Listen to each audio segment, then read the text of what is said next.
One All Recipes member named Mark Fish commented that after tasting this recipe for Indian chicken curry, every bite was like a party in my mouth. Young and old, everyone enjoyed it. The leftovers were even better the next day. Don't change a thing. There are a few ingredients to mince and chop for this recipe, so let's get those ready first. Chop 1½ cups of onion and 2 tablespoons of fresh cilantro. Next, mince 1 tablespoon of garlic and 1½ teaspoons of fresh ginger root. Squeeze 1 tablespoon of fresh lemon juice. Sprinkle 2 teaspoons of salt over 2 pounds of skinless, boneless chicken breast halves, which is 8 halves in this case. Season both sides.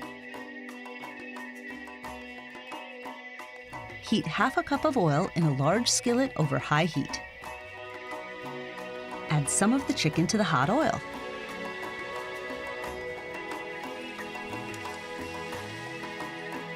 And cook it until it's completely browned on both sides. The chicken will finish cooking later when we add it to the curry sauce, so you don't have to cook it through at this point. Set the chicken aside and add a second batch of chicken to the skillet to cook until it's browned.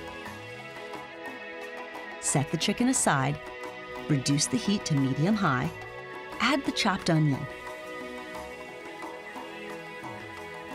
the minced garlic,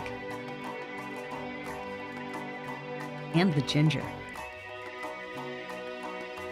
Cook and stir them until the onion turns translucent. This should take about 8 minutes. Then add 1 tablespoon of curry powder, 1 teaspoon of ground cumin,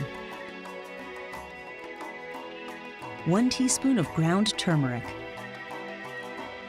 1 teaspoon of ground coriander, 1 teaspoon of cayenne pepper, and 1 tablespoon of water. Stir the mixture for about 1 minute.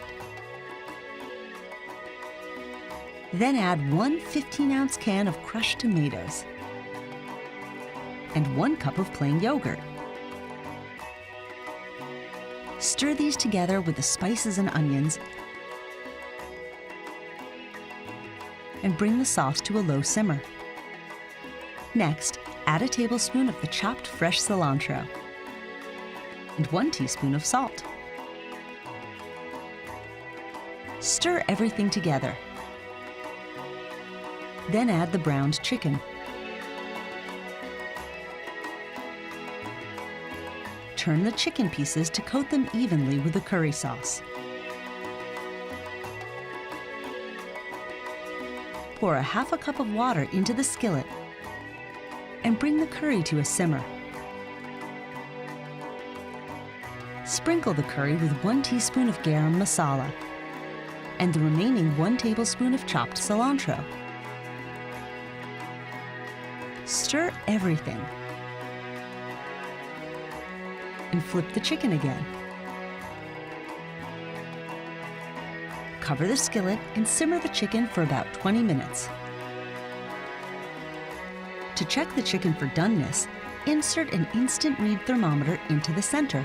It should read at least 165 degrees. When the chicken is done, sprinkle it with fresh lemon juice. Serve it with basmati rice and naan bread and garnish with more fresh cilantro. All Recipes member Sarah Rajan notes that she cooks up a ton of Indian dishes. If you love genuinely spicy food, she suggests that you chop small green chilies and stir them into the sauce.